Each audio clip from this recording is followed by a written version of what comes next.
Students career ಬಗ್ಗೆ plan ಮಾಡಬೇಕು ಅಂತ ಅಂದರೆ ಅವ್ರಿಗೆ ಒಂದು ಸೆಲ್ಫ್ ಕ್ಲಾರಿಟಿ ಇರಬೇಕು. ಆದರೆ ಅವ್ರಿಗೆ ಸ್ಟ್ರೆಂತ್ ಮತ್ತು ವೀಕ್ನೆಸ್ ಬಗ್ಗೆ ಅಷ್ಟು ಕ್ಲಾರಿಟಿನೇ ಇರಲ್ಲ. ಸೊ ಈ ಸ್ವಾಟ್ ಅನಾಲಿಸಿಸ್ ಅನ್ನೋದನ್ನ ಅವ್ರ ಲೈಫಲ್ಲಿ ಯಾವ ರೀತಿ ಮಾಡ್ಕೋಬೇಕು? ಈಗ ನೀವು ಹೇಳ್ದಂಗೆ ಸ್ಟೂಡೆಂಟ್ಸ್ಗೆ ಕ್ಲಾರಿಟಿನೇ ಇಲ್ಲ. ಸೊ ಕ್ಲಾರಿಟಿ ಇಲ್ದಿರೋದ್ರಿಂದ ಏನಾಗಿದೆ, ಅವ್ರಿಗೆ ಯಾವ ಇಂಟರ್ನ್ಶಿಪ್ ಕೋರ್ಸ್ ತೊಗೋಬೇಕು, ಯಾವ ಕರಿಯರ್ ಚೂಸ್ ಮಾಡಬೇಕು ಅನ್ನೋದ್ರ ಬಗ್ಗೆ ಸಾಕಷ್ಟು ಅವ್ರಿಗೆ ಡೌಟ್ಸ್ ಇದೆ. ಸ್ವಾಟ್ ಅನಾಲಿಸಿಸ್ ಅನ್ನೋದು ತಮ್ಮ ಪರ್ಸ್ನಲ್ ಲೈಫ್ಗೆ ಮಾಡ್ಕೊಂಡಾಗ ಏನಾಗುತ್ತೆ, ಸಾಕಷ್ಟು ವಿಷಯಗಳನ್ನ ಅವರು ಎಕ್ಸ್ಪ್ಲೋರ್ ಮಾಡ್ತಾರೆ. ಪಾಯಿಂಟ್ ನಂಬರ್ 1, ಅವರ ಇಂಟರ್ವ್ಯೂ ಪ್ರಿಪರೇಷನಲ್ಲಿ ಸಾಕಷ್ಟು ಹೆಲ್ಪ್ ಮಾಡುತ್ತೆ. ಪಾಯಿಂಟ್ ನಂಬರ್ 2, ಅವರಲ್ಲಿ ಇರುವಂಥ ಒಂದು ಸ್ಕಿಲ್ ಸೆಟ್ ಗ್ಯಾಪ್ ಅಂತ ನಾವು ಏನು ಹೇಳ್ತೀವಿ ಅದನ್ನು ಐಡೆಂಟಿಫೈ ಮಾಡೋಕ್ಕೆ ತುಂಬಾ ಹೆಲ್ಪ್ ಆಗುತ್ತೆ. ಪಾಯಿಂಟ್ ನಂಬರ್ 3, ಅವ್ರಿಗೆ ಕಾನ್ಫಿಡೆನ್ಸ್ನ ಹೆಚ್ಚು ಮಾಡುತ್ತೆ. ಆ್ಯಂಡ್ ಪಾಯಿಂಟ್ ನಂಬರ್ 4, ಅವರು ಇನ್ನೊಬ್ಬರ ಜೊತೆ ಕಂಪೇರ್ ಮಾಡೋದನ್ನ ಕಮ್ಮಿ ಮಾಡ್ತಾರೆ. ಬಿಕಾಸ್ ಅವರ ಸ್ಟ್ರೆಂತ್ ಏನು, ವೀಕ್ನೆಸ್ ಏನು, ಆಪರ್ಚುನಿಟೀಸ್ ಏನೆಲ್ಲ ಇದೆ, ಥ್ರೆಟ್ ಏನೆಲ್ಲ ಇದೆ ಅಂತ ಗೊತ್ತಾದಾಗ they will stop comparing themself with others. ನನ್ನ ಪ್ರಕಾರ ಈ ಒಂದು ಸ್ವಾಟ್ ಅನಾಲಿಸಿಸ್ ಅನ್ನೋದನ್ನ ಒಂದು ಆಕ್ಟಿವಿಟಿ ರೂಪದಲ್ಲಿ ಮಾಡಿದ್ರೆ ಸಾಕಷ್ಟು ಬೆನಿಫಿಟ್ ಆಗುತ್ತೆ ಅವ್ರಿಗೆ.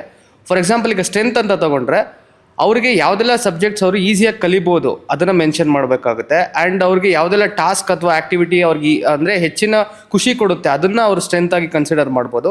ಆ್ಯಂಡ್ ಥರ್ಡ್ ಆಸ್ಪೆಕ್ಟ್ ಅಂತ ನೋಡಿದ್ರೆ, ಈಗ ಬೇರೆಯವರು ಅವರ ಪಿಯರ್ಸ್ ಆಗಿರ್ಬೋದು, ಅವರ ಕೊಲೀಗ್ಸ್ ಆಗಿರ್ಬೋದು, ಯಾರು ಇವರ ಒಂದು ಸ್ಟ್ರೆಂತ್ನ ಹೈಲೈಟ್ ಮಾಡ್ತಾರೆ, ಒಂದು ಗುರುತಿಸ್ತಾರೆ ಇವರ ಒಂದು ಟ್ಯಾಲೆಂಟ್ನ ಅನ್ನೋದನ್ನು ಬರೆದ್ರೆ ಅದು ಸಹ ಒಂದು ಸ್ಟ್ರೆಂತಾಗಿ ಉಳ್ಕೊಳ್ಳುತ್ತೆ.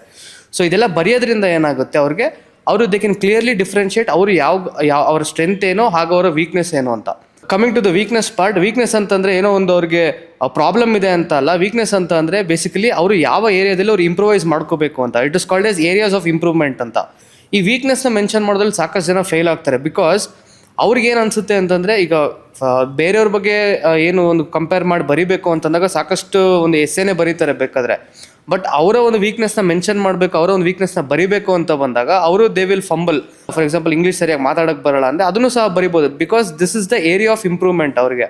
ಆ್ಯಂಡ್ ಇದ್ರ ಮೇಲೆ ನಾನು ಹೆಚ್ಚಿನ ಮಟ್ಟದಲ್ಲಿ ಫೋಕಸ್ ಮಾಡಬೇಕು, ಅದನ್ನು ವೀಕ್ನೆಸ್ನ ಸ್ಟ್ರೆಂತ್ ಆಗಿ ಕನ್ವರ್ಟ್ ಮಾಡಬೇಕು ಅನ್ನೋಂಥದ್ದು ಅವರ ಒಂದು ಗಮನದಲ್ಲಿ ಬಂದಿರುತ್ತೆ.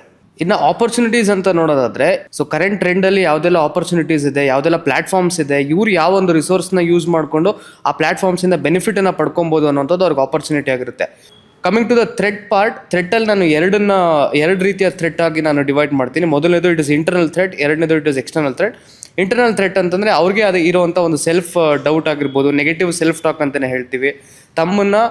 ತಮ್ಮ ಸ್ಟ್ರೆಂತನ್ನು ಅವರೇ ಇಲ್ಲ ನನ್ನ ಕೈಲಿ ಇದಾಗಲ್ಲ ಅಂತ ಈಸಿಯಾಗಿ ಬಿಟ್ಕೊಡೋ ಅಂಥದ್ದು.